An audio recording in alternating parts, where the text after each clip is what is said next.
नमस्कार। आज की कहानी है बिना नींव का मकान। बुद्ध अपने प्रवचनों में उनके शिष्यों को बहुत सी कथाएं सुनाते थे। यह कथा भी उन्हीं में से एक है। कभी किसी काल में किसी नगर में राम और श्याम नामक दो धनी व्यापारी रहते थे। वे दोनों ही अपने धन और वैभव का बड़ा प्रदर्शन करते थे। एक दिन राम अपने मित्र श्याम के घर उससे भेंट करने के लिए गया।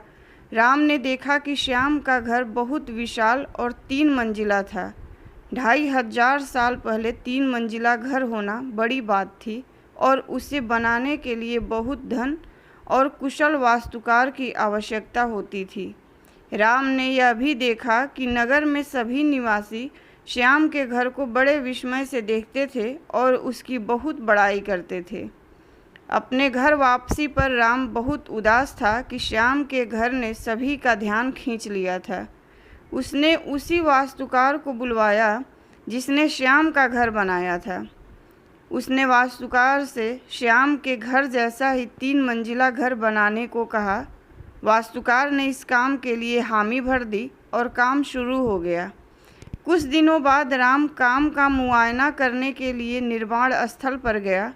जब उसने नींव खोदे जाने के लिए मजदूरों को गहरा गड्ढा खोदते देखा तो वास्तुकार को बुलाया और पूछा कि इतना गहरा गड्ढा क्यों खोदा जा रहा है।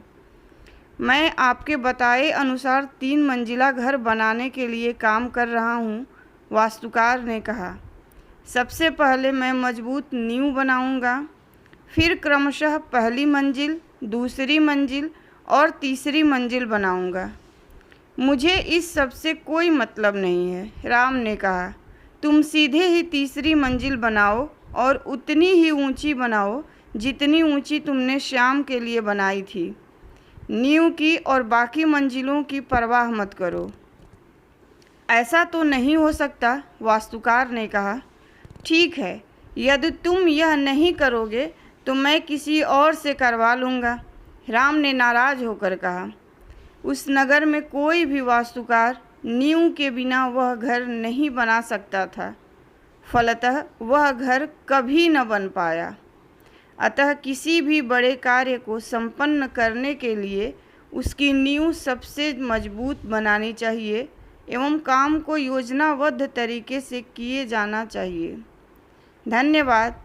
कहानी पसंद आई हो तो लाइक कीजिए, शेयर कीजिए और मेरे चैनल को ज़रूर सब्सक्राइब कीजिए।